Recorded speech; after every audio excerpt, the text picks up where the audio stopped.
Say 91.5 Jazz and More. Make it a number. We're here at 91.5 Jazz and More. Yay. This is our HD3, hey, and it's called Where Jazz Lives.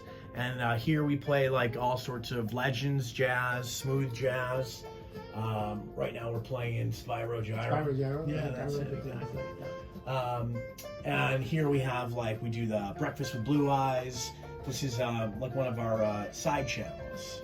So our main channel, which is in the big room there, that's Jazz and More. Kim's in there right now. She's doing her thing, and you can see Kim's finicky. So Kim's an artist. But as you can see, the computers, that's our automation system. So that's how the radio station operates. Okay. Yeah. So everything for the whole day, if you want to just hold this door, it's heavy. Everything for the whole day is already all scheduled out. So if you scroll down, you can see, everything for the whole day is all pre-programmed. And then just kind of populates up these little stacks here and just fires off as they go along. That's it, yeah. So essentially it's like a, I don't know if you have like iTunes or anything, but it's like a playlist. Yeah, that's pretty simple. Yeah, so every day we build a playlist that's got, all the music, all the little stingers in between and all the commercials, and you export that out and that's your log. Wow. So you can kind of get a view of what Kim's doing in there. I'll take you down to our other station, and now you can see a little closer up what that room looks like. Okay. So we'll cruise down and we'll go into what we call Rebel. The Rebel. Now the Rebel is the student. Exactly.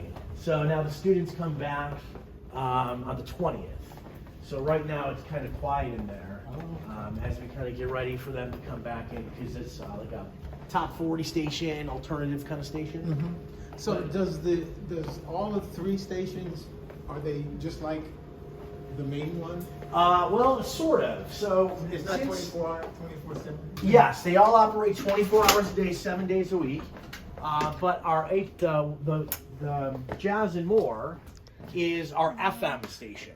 Okay. So since probably the early 2000s, they figured out you could take one radio station, like 91.5. Okay. And when you use a digital transmitter, you can actually fit up to 4 different radio station data on it. That's called HD radio. So it's not doing so hot now.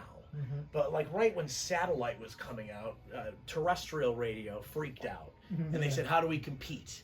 So they figured out HD radio. So everybody here, this mixing board, is literally the Ferrari of radio boards. Wow. So the kids who get to come to school here and learn how to do this are learning on the gear that you're going to see in New York City. Places I've never seen stuff this nice. Wow. And what's funny is they'll sit here and they'll complain about it. It's Of course. they don't know how good they got it. Wait till you go to a foreign country. Well, I'll tell you, I did radio in the Caribbean for 10, 15 years. Oh, did you? And, we had one board the entire time I was there. Good grief. So they don't even know. Yeah. So this is Rebel. This is the third of our on-air studios. Okay. And then I'll show you where we do a lot of our content creation. So if you listen to like 91.5 on the weekends, you'll hear like these talk shows where one show the guy's talking about insurance, one show she's talking about real estate. So we call that like our community programming. I've been tuned in one Saturday or Sunday, was it? The Grass Shack? Little Grass Shack, that's the Sunday show for sure. So we utilize this space here. It's called our performance studio. And now we can kind of do like bigger groups and rooms. So you ever see the reporters, they're like live from the newsroom. Yes.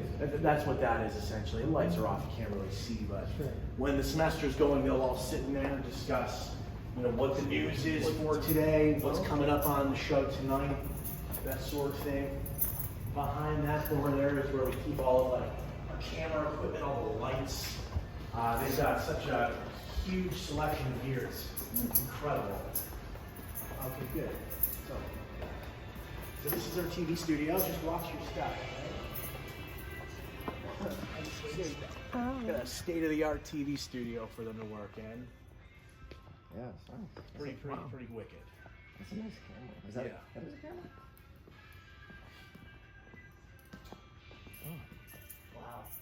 Pretty unbelievable. So as I understand it, these. Oh, sorry, RT. I'm just doing a quick walk.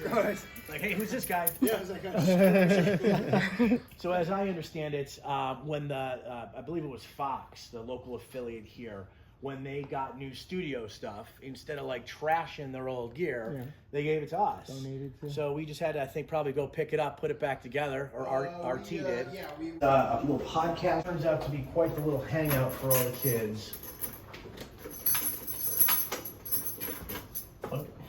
Looks like they left What is it. the difference between, I mean, podcasts is the kids can actually do something on the internet or something? Yeah, so what we've done is we've built here, it's heavy guys, so be careful. So we've created a studio here, which allows the kids to come on in. It mimics almost exactly like what Joe Rogan's studio would look like. It's just on a little bit of a smaller scale. That's interesting. Yeah, so they can come in and with, just turning on a microphone, turning on the computer, they can record their podcast with pretty much 2 clicks. Really? And then they can upload it real easy, yeah. So it's more about, instead of them getting lost in the production value, it's about them just kind of creating content. So they'll come in, they'll book this space. Last semester, I think we had about 15 or 16 student-produced podcasts. And a handful of those we were airing on the student station as well, so. Interesting. So yeah, so then they get some broadcasting experience, they get some podcasting and digital experience. How large an audience do they reach? Great question. That's a question you don't ask up.